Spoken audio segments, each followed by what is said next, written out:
Bueno, ya hemos tenido la cobertura de Víctor Gaspar a lo largo de la semana anterior.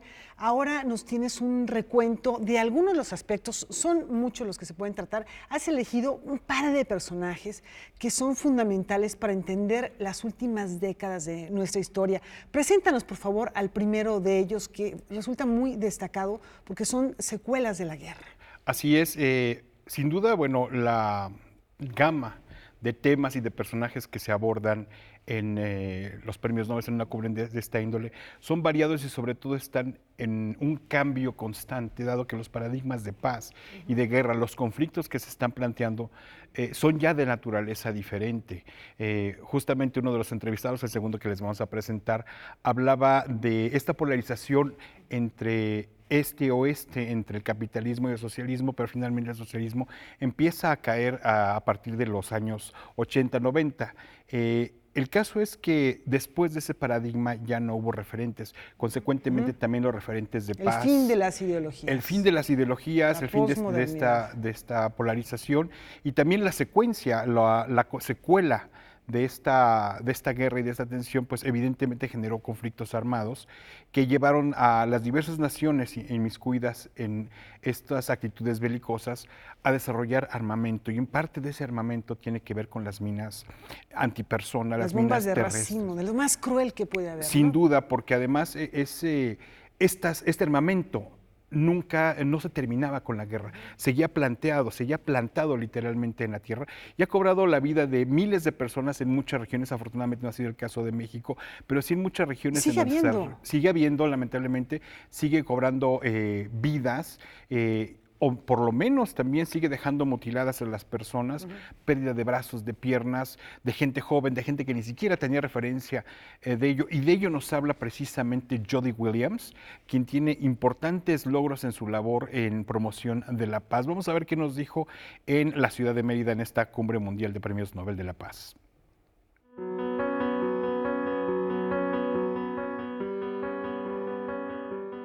Cuando Jody Williams fue invitada a crear una campaña contra las minas terrestres, jamás imaginó que ese trabajo la llevaría a ganar el Premio Nobel de la Paz. Creó dos organizaciones no gubernamentales, una de ellas en Estados Unidos y la otra en Alemania, y en las cuales inicialmente trabajó sola. En un lapso de 5 años, otras ONGs se sumaron hasta congregar 1,300 y lograr la prohibición de estos artefactos explosivos.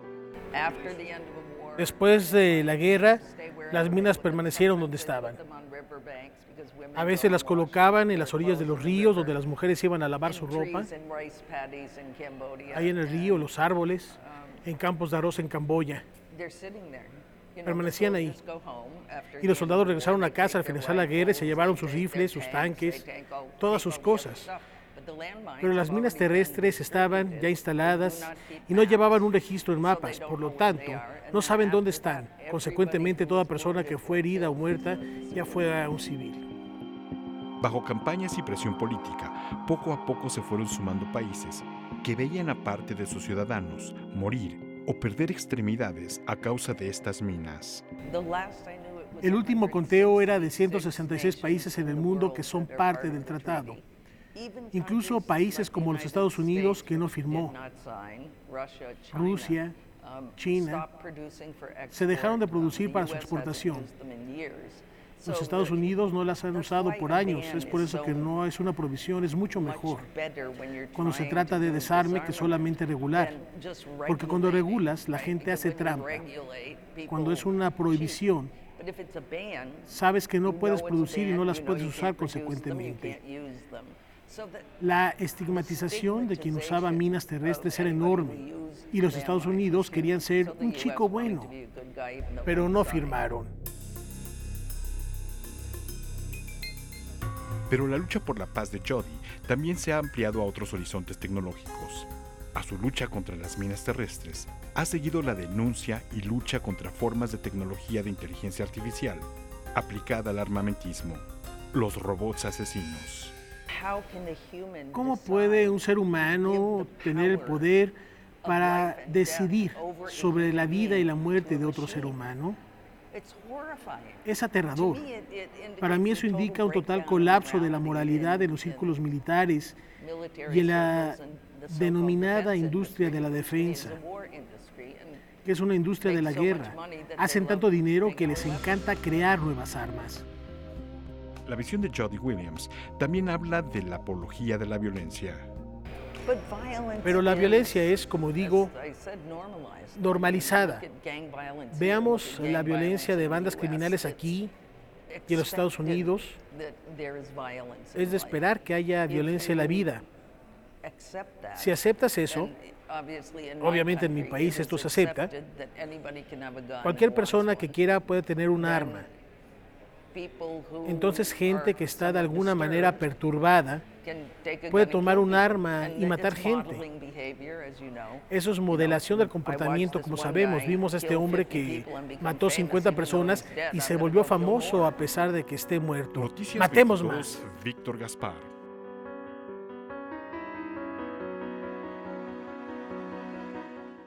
Bueno, ¿y cuántas vidas se han perdido también tratando de detectar estas minas que siguen estando ahí? Sigue habiendo zonas en las que es muy peligroso estar y en gran cantidad de ocasiones son los niños, población que va pasando y que difícilmente se detectan estas minas. Ante ello, importantes personajes, recordaremos también la labor que realizaba la princesa de Gales, la princesa Diana, en el combate a estas minas y a muchas otras causas a las que se sumó. Pero fíjate, Laura, permítanme compartirles lo importante o tal vez una impresión un tanto personal, que es la necesidad de generar nuevos paradigmas de cómo podemos entender la paz y también cómo podemos hacer frente a paradigmas de guerra que evidentemente ya han cambiado, como lo planteaba Jody Williams, en el sentido de que hoy la guerra sí se hace con explosivos, pero también se hace con una inteligencia tecnológica, la aplicación de la inteligencia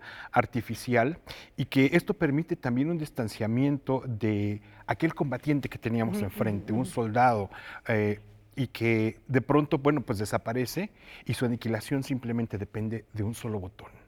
Ya la guerra incluso siempre, desde luego, es inmoral, es cuestionadora de una postura ética humana, pero finalmente creo que hay grados superlativos en lo que estamos viendo en la aplicación de tecnología en muchos conflictos armados. Y es por ello también que hay que regresar a recapitular muchas otras luchas que convocaban a grandes sectores, como ha sido el caso también de un emblemático líder del que platicábamos hace un momento, Laura, aquel líder que muchos de nosotros en nuestras generaciones conocimos a través del televisor y nos hablaban de Polonia y nos hablaban de un señor que organizaba a los trabajadores en los astilleros Lenin de la ciudad de Dansk. Me estoy refiriendo, desde luego, a Lech Walesa, un personaje que ha tenido también la capacidad de ver cómo han evolucionado la lucha democrática, la paz, el reconocimiento del otro, en regímenes como el socialista, bueno, que de alguna manera ya ha sucumbido. Vamos a ver lo que Lech Walesa nos dijo en la ciudad de Mérida.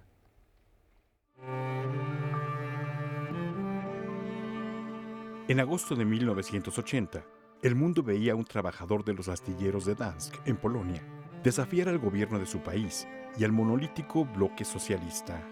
Su lucha laboral se remontaba 10 años atrás y ya lo había llevado a la cárcel.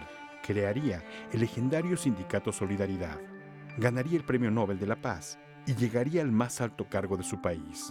Su lucha democrática tras la cortina de hierro marcó una profunda huella en la historia del siglo XX.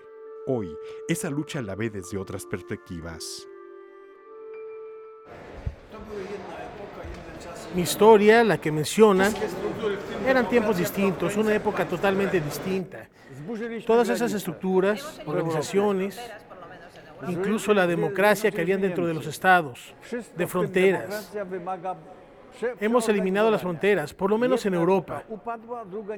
Reunimos a las Alemanias y eso quiere decir que todo requiere una reforma. Cayó una época antigua y no emigró a una nueva todavía. Nosotros estamos entre las dos. Yo me refiero a esa época como la época de la palabra, del verbo. Y es la época en la que nosotros tenemos que discutir, debatir cómo reformar esas estructuras. Ese mundo cerrado de fronteras ha dado lugar a otro de tránsito que explica las migraciones, pero no con una connotación optimista, según Walesa. Yo soy, como usted sabe, un hombre de práctica. Estoy mirando alrededor para ver cómo se comporta la naturaleza y también estoy mirando a las migraciones como la naturaleza. La gente se comporta como si fuera agua. Si hay una desproporción enorme, tendremos que equilibrarla. Pero si termina la desproporción, no hay ningún movimiento entre las dos. Vamos a seguir con migraciones hasta que nivelemos esta desproporción. Pero vamos a entender cómo permitamos migraciones de India y de China. 1 millón de chinos va a venir a México. ¿Cómo lo van a enfrentar? Ese mundo que vivió Lech Walesa y que se explicaba con la valencia del bloque socialista y el bloque capitalista, como dos extremos que generaban tensión, a la vez que equilibrio, no dio paso a otro modelo. Por ello, se impone necesario un liderazgo. Una cosa segura, que sin liderazgo de cualquier tipo en el mundo vamos a llegar a un desastre, porque sin control, sin líder habrá conflictos y no sabremos cómo comportarnos. Claro que proponemos a los Estados Unidos porque siempre ha sido un líder y tenemos relaciones buenas y emocionales, vivas con Estados Unidos. Tal vez sea posible presentar a un otro nivel, sin embargo, no nos dará tiempo de construir a un líder tan fuerte. Yo quería que fuera Polonia, pero no tenemos la capacidad. No obstante, nos hace falta un líder. Noticias 22, Víctor Gaspar. Víctor, tenemos un minutito. Bueno, habría mucho que comentar sobre esta nota, pero hubo algunas manifestaciones que se vinculan con este movimiento que está siendo encabezado por la muy joven Greta Thunberg, sueca. Allá también los estudiantes, ¿tú lo viste esto? Los estudiantes dejaron de ir a la escuela algunos para manifestarse y apoyar el movimiento contra las acciones de las grandes corporaciones y los gobiernos en torno al cambio climático. Yo creo que podría ser un síntoma un tanto alentador el hecho de generar lo que ya te decía hace un momento, nuevos paradigmas de paz porque el mundo ha cambiado. Probablemente a nosotros nos toque participar, a nuestras generaciones nos toque participar, pero son las nuevas generaciones las que sin duda tomarán la batuta y enfrentarán otro tipo de problemas, tal vez en el mismo sentido de cambio climático, pero también de paz. Y parecería no evidente el vínculo entre uno y otro, sin embargo ahí está otro cuestionamiento ético, es la tecnología y el hecho de que los chicos, como vamos a citar algo, estén realizando manifestaciones como las de Hong Kong, en las que hay una conciencia de cómo utilizar para cambio social y para cuestionamiento de regímenes la tecnología, abre posibilidades tal vez insospechadas para nuestras generaciones, de cómo reconvertir una sociedad y generar un entorno de mayor paz y de mayor equidad. Ser esa agua que, como decía Walesa, pues esté un poquito más pareja. Es aquí la equidad, es aquí los recursos de los que se disponen, es aquí la educación que nos haga incidir de manera mejor en el mundo y hacer un mundo sin duda mejor. Greta Thunberg y los nuevos liderazgos como el de Greta Thunberg que está surgiendo, Rafa. El agua está turbia en estos momentos. Muchas gracias, mi querido Víctor. Muchas gracias, Laura. Karen, hasta mañana. Hasta la próxima.